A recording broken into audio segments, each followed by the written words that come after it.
monsters, madness, and magic.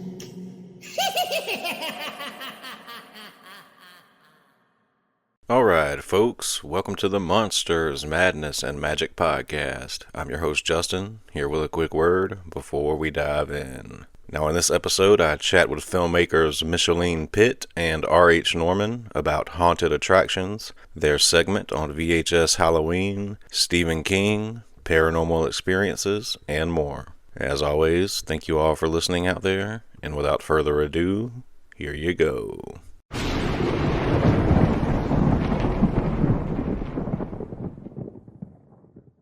Take us back in time. You know, both of you guys are youngsters. Would you consider yourself book readers, fort builders, troublemakers, or all of the above?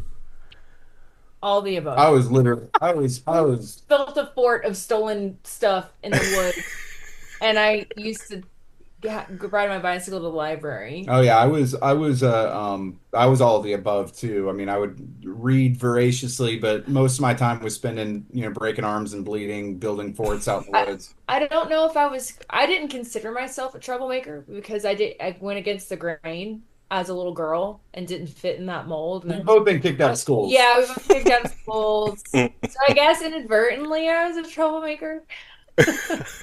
So let's start with books then. You know, what kind of books were you guys leaning towards? Horror, Oh, fantasy?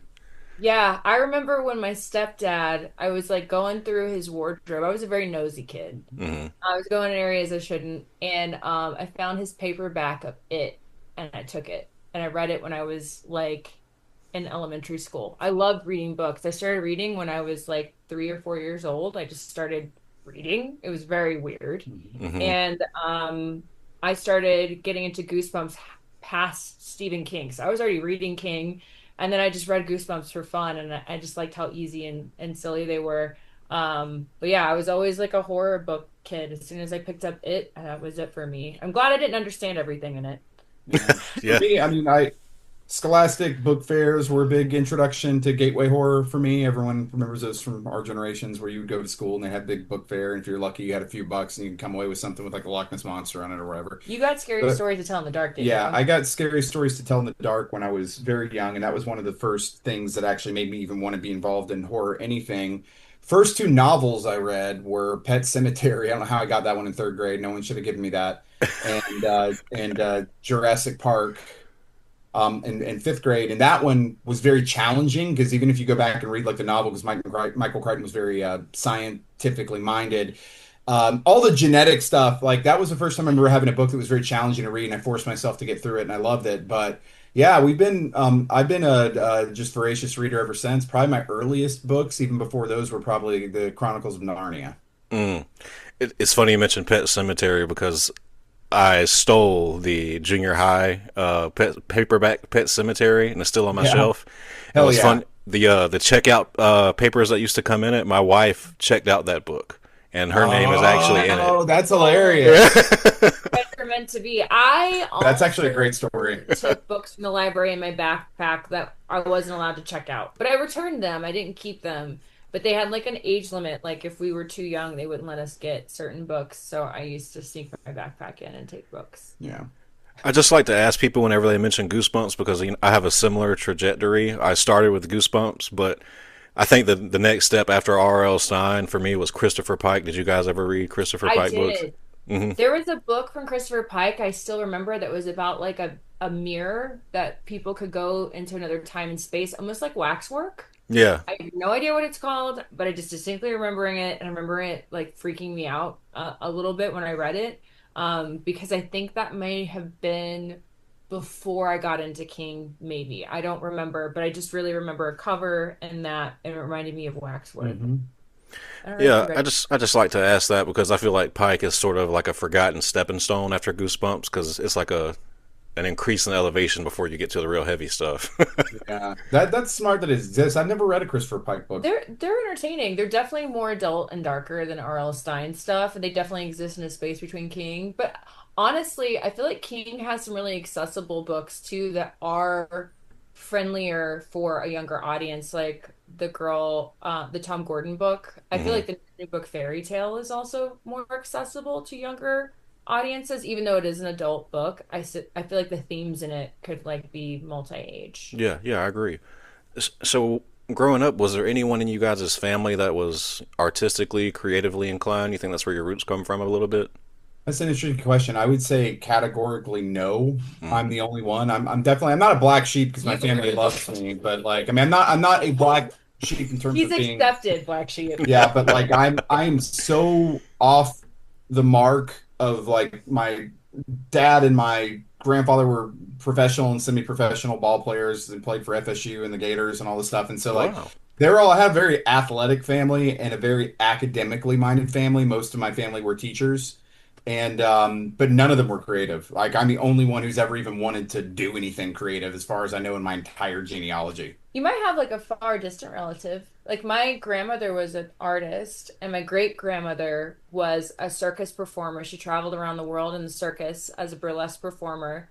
And she was also, I think, an artist too. But she was a flapper. So she wore like men's clothing and was very against the grain until she settled down and got married and had kids. Then she kind of changed. But I do have on my mother's side a lot of artistic and creative people that had natural skill sets. They didn't use them for anything except for my great grandmother, which is unfortunate because my grandmother was actually an amazing artist. Like her pencil drawings and paintings were pretty incredible. And Hmm. she never did anything with them. She built TVs in a factory in Tennessee. Now, where does that begin for you guys? Were you making amateur films, with your friends, writing short stories? How does Oh, that I come? have been Hmm. ever since elementary school. In elementary school, I was in preschool, I was drawing dinosaurs. In elementary school, I was doing comic books, and in middle school, I started making films. Hmm. So I was definitely like a lot of the times I'd be the kid with with the camera, and especially in like school projects they had you doing with cameras or various different social clubs or whatever. I was always the one that would kind of like be really into that stuff, and so yeah, like it just was a natural part of who I was, just gravitating towards drawing monsters and dinosaurs and everything, and that's basically informed everything in my life. And I spent too long fighting against that. And, I'll be a lawyer, I'll do this, I'll do that, something, whatever. And only did my career, my life kind of click when I just gave myself over to all that into Hmm. film. I was in creative writing classes. I did creative writing competitions on state and national levels. I also did poetry competitions on state and national levels and did recitation contests as well. All for fun. And I loved writing, and I was in special like honors classes and extracurricular groups for writing. Didn't see myself as a filmmaker because I never really saw a woman do it. Like Hmm. every movie I grew up loving were all done by men.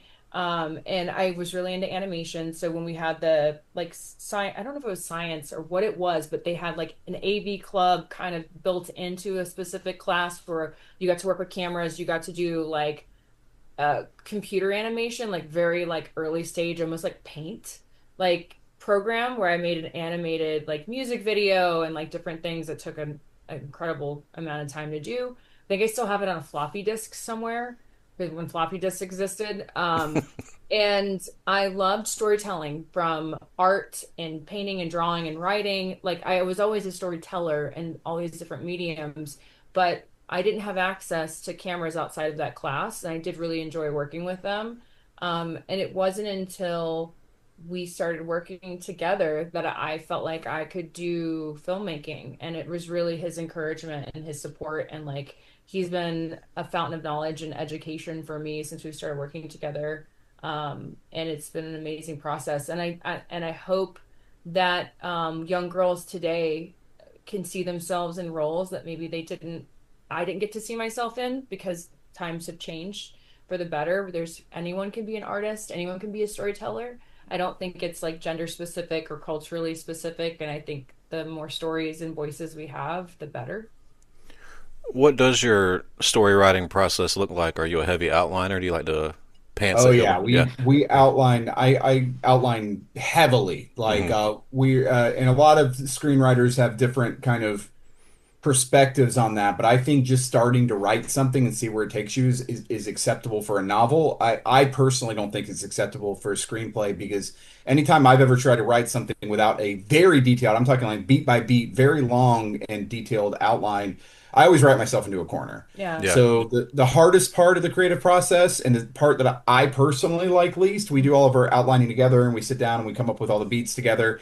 I like it. That's my least favorite. She likes it, but I do. that's because it's the closest thing to feeling like work. I'm ADHD, so I'm just allergic to anything that feels like a drag.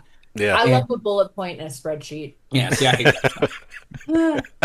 I love organization. Like the chaotic creativeness of our minds, I think is where like the ADHD, the neurodivergency comes in. But I feel like my autistic traits of like wanting organization and structure, I really enjoy when we get to outline. Like I love when we sit down. Usually it starts with us coming up with like an idea. There's just like a singular thought or moment or emotion or theme or even sometimes just a title of something.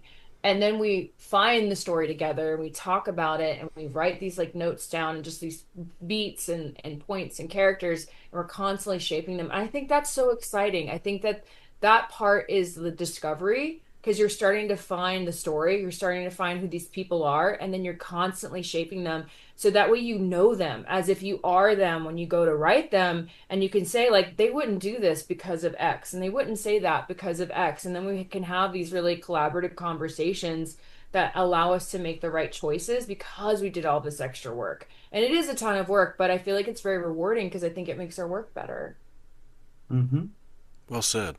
So a question I like to ask everyone is, what scared you when you were kids? You can take it the fictional route, the real world route, whichever way you want to go with it.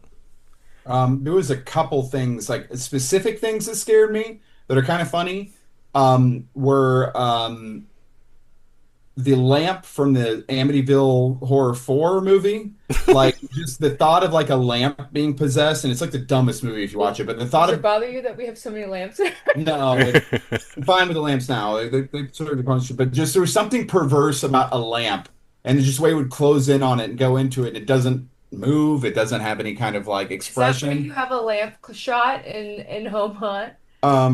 No, that was because no, that's because we only had like five things that could be moved with wires, and that was one of But I them. also like to think that that's somehow connected. Yeah, the second thing that scared me was the intro music to Unsolved Mysteries. I would run out of the room, and my kind of like deep seated, it just implied something much more horrible than was actually in the show. And then my deep seated fear was deep waters. I used to have like Lovecraftian dreams where my bed would be floating on an ocean. I knew there was something horrible deep down, but I could never quite see it, and the water was deep green. So those are mine.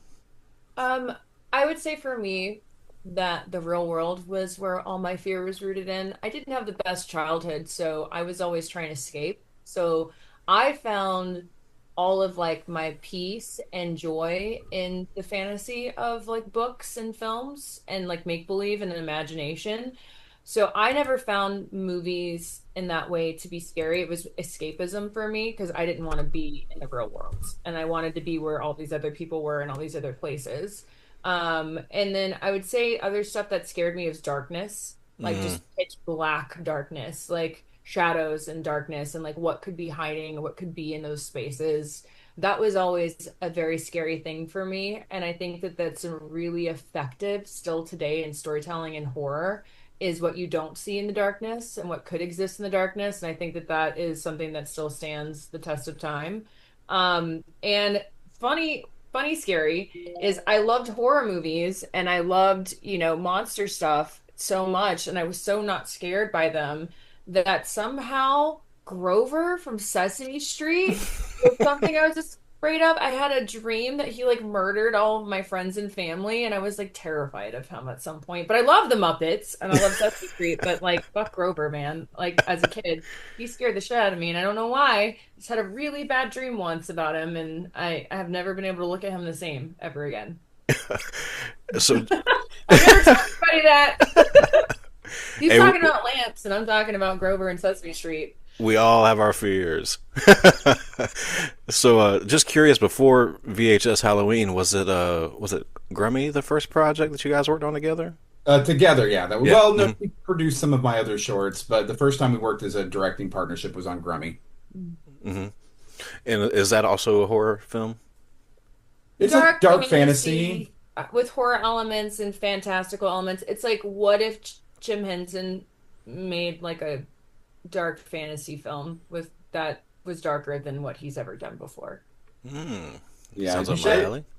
yeah, it's very It's heavy. it's very different than our VHS segment, but it has some similarities in terms of, design and world and all those different things, our artistic tastes. Hmm.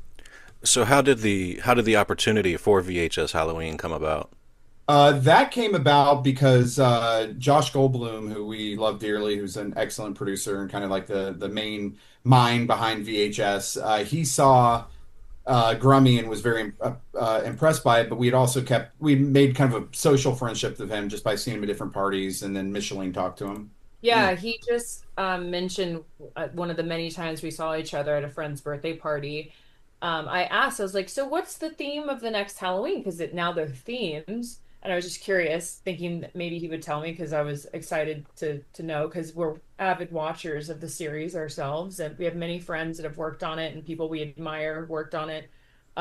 And he's like, "Oh, it's Halloween." And it was just like telling an autistic kid that you're making a movie about trains. And I just like really kind of rizzed out on him because Halloween is like one of my like special interests and passions. I'm a big, like so many of us, like Halloween was like my one day of the year that I look forward to all year. And it was like I got to become someone else and I got to be something else and I got to go run around in the night and get candy and like be around other kids and everyone was playing make believe and it was literally the most magical night. And Hmm. I love it still as an adult. And I just kind of like geeked out and I was like, you could do this and you could do things from this period and you could do this. And I just kind of got so excited about the idea that I guess my passion for it came across because then he asked us to pitch on it. And I wasn't even pitching to him. I was just kind of excited and just Hmm. really pumped about the idea of Halloween. Right. That's And how it happened. so I'm not just saying this because you guys are here. I told Aaron after I watched it that your segment is one of my favorites that they've had in the franchise. Oh Obviously, wow, thank you. I'm a horror fan as well, so obviously, I mean Halloween and horror, obviously, so it kind of hit Yeah. home. So I hope you liked the tone of it. We wanted to have something that was fun while also being kind of creepy and messed up and horror. yeah, I wanted to ask you guys: did you both grow up with those sort of home haunts or local haunted Yeah, so houses? there's yeah, so I'm from Florida, and as we mentioned earlier, and Florida was very well known for having. It's funny because like a reviewer who's from Orlando had reviewed it, and they're like, "This is weird because this one felt like it was from like Central Florida," and he didn't know that I was from Central Florida. But we had so many home haunts because maybe it's the Disney and the Universal thing right next door, but we would constantly do that. So I grew up going to these things and even participating in them and all that. And the other interesting thing that we pulled from is that the main character Keith, his alter ego Dr. Mortis, is based upon my personal hero and my hometown horror host Dr. Paul Bearer. So Mm, he was also a big part of Halloween. He would do parades and he would go meet kids and he was always dressed up and he had a every Saturday he had a show. So all of this is very much rooted in my community and like the people and places that I knew. mm. And I grew up working at a haunted house in Atlanta called Netherworld. And Used to go I, every year. Sorry. yeah, I did a lot of blacklight painting and got to do some fun things there. And a lot of people I was friends with either owned it or worked at it. So I grew up going to that and being a part of that. And then I also built like home haunt stuff at school, like in a gymnasium one year. That was really fun. And I loved Halloween. I loved all the themes and how Americana it all is specifically. So when we did this, I really wanted to capture like a green Halloween witch for the first time. I wanted very specific monsters and characters. Almost, I'd say 80% of the props, set pieces, costumes, and all the visual elements you see in Home Haunt come from our private collection. So Wow. it was a lot of period correctness. So one of the reasons it looks really good too is that we had a lot of stuff to bring to the table to really kind of flesh it out and give it its style and aesthetic. So that really helped us. But yeah, I feel like there's a little bit of both of us in this, and our passions and our interests, and it comes up in different ways. It was really important for me for Nancy, the mother character, to be kind of a sleeper and be this kind of secret badass, because I feel like moms, when their children or other children are put at risk, they kind of go into beast mode. And I feel like, you look at the mom from Gremlins, I wanted to kind of capture Mm. that. I feel like we lost that a little bit now with some of the films and movies that we had growing up. So I wanted her to feel like one of those female mother characters that was really strong and independent and brave. While you had like the dad was more based on, a Clark Griswold Yeah. character. Yeah. Shout out to Netherworld, one of the best, haunted houses around. Yeah, if you ever go up north on your side of the coast, go to Haunted Overload. It's like one of the most incredible haunt experiences I've ever had in my life. No one's in New Hampshire and the Oh my God. Salem. It's incredible. It's in the woods, and they work on it all year, and it's like Insane. it's insane. I truly like the coolest and best Halloween experience of my life. Awesome. I'll keep that in mind for sure. Um, I wanted to ask you guys about The Witch, and obviously you just said most of it was in your private collection. That's, it's a classic Halloween trope, but it looks so great in the movie. Like, so how did it come to life? Well, I had the witch's hat and her shoes, and so that made it easy. And the dress was easy to like age and modify. But for us, we knew we didn't have a lot of money to work with, so we did something called kit bashing, where you grab pre-made prosthetics and things that are available at a shop or a company, and you cut them apart and piece them together to make like a custom design. And we worked with this company called RBF Effects, and our makeup department head, Carly Herbert, and her team like really just nailed it and brought it to life in a way that we wanted. Like all the references I gave her, all the artwork, all the concept stuff, like she fully understood what we were going for and just went with it and created something that I think is really iconic and unique. Hmm. And she gets to eat kids. Yeah. there's a uh, there's a very familiar face in the segment to horror fans, so I got to ask how you guys got Rick Baker on board. Well, that's funny. I mean, we go back with Rick a while. Micheline worked on his last professional project with him, almost 15 years ago. And When he retired. yeah, it's funny because it's actually kind of based on Rick. That's why he's in it, because every year he doesn't do a home haunt, but he has like a Halloween experience at his house where he builds big sets and he puts all the makeup on him and his family, and he does it huge. It's like the makeup's crazy every year, and there are trick-or-treaters lined up for a mile, Full-size candy bars. full-size candy bars. They give Ah, and legend. so they'll do like a stage show with pyrotechnics and sets and all this stuff. And one year I'd kind of heard about how we were over to their house, and the older daughter was tired of doing it because he always makes her into like an ugly freak, and she didn't want to be an ugly freak anymore. Gross or something. And so I was very entertained by that whole like dynamic that he had with his daughter, and the other kid loved doing it, and Yeah. she never wants to stop. And it kind of the thought kind of struck me of like, well, what happened if Rick killed half of Burbank with his and that's kind of where it went. So just curious, was it ever on the table to have, Rick make anything for the segment, or was Oh no, he's retired. yeah, As okay. much as I would absolutely love for Rick to design or make something for one of our movies, I think that day has passed where he does that, but it will never stop me from hoping. But no, I think he's happily retired, creating and making stuff for himself, as he should be. He's so happy, and his stuff's incredible. And I'm sure the only reason why he's been quiet on his Instagram lately is because he is working on Halloween right now. And soon, at the end of this month, we will all see what he has been working on so heavily. And one of his daughters just got married too. Oh, So that was why he congratulations. wasn't able to make it to the Beyond Fest premiere. He's also still mad about that polo shirt we put him in. He wasn't. Yeah, he hates sports. So what would both of you guys say, what is the best piece of directing advice that you've received, and who gave it to you? Oh, that's interesting. Well, one of my mentors is Werner Herzog, and I've made a short film with him in Cuba. And one thing he said to me that always sticks with me is to make a good movie, you have to understand the heart of a man. And that's just a small little piece of advice that I take with me everywhere I go. Now, practically directing, the thing that I would say is that you have two times of a day where you're an actual director on set. The first is the shot before lunch, and the second's the shot before wrap. They're always the most important shots. Everything's always going wrong.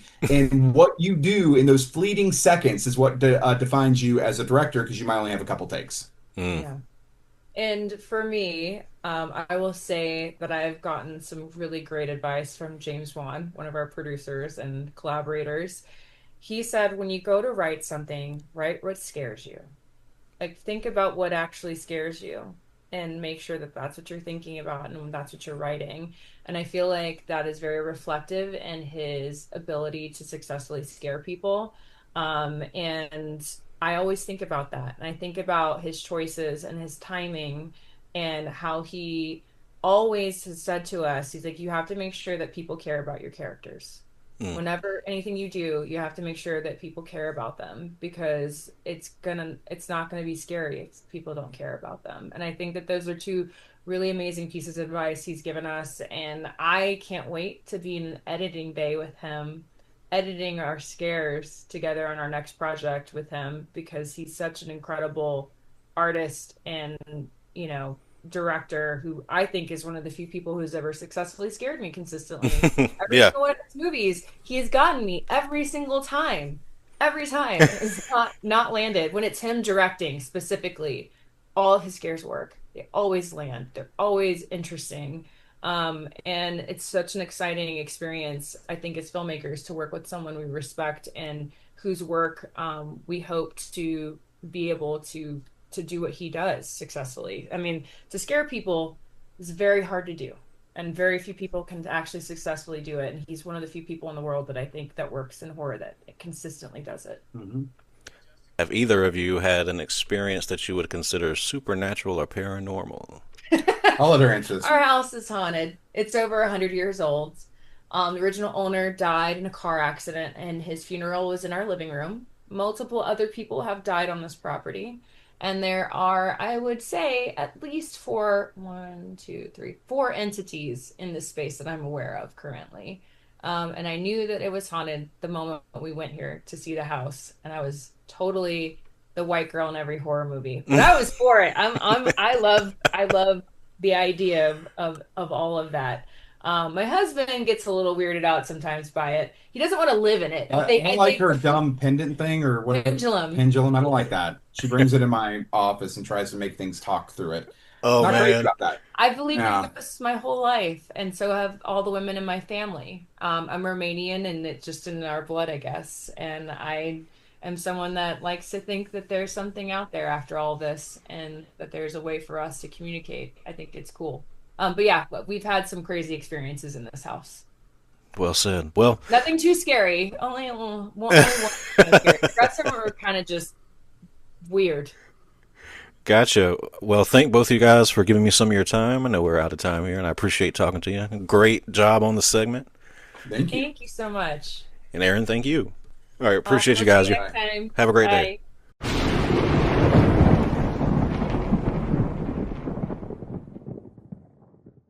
Alright, folks, that's a wrap. I hope you enjoyed that chat with Micheline and R.H. Norman. As always, thanks for listening, and we'll see you back next time.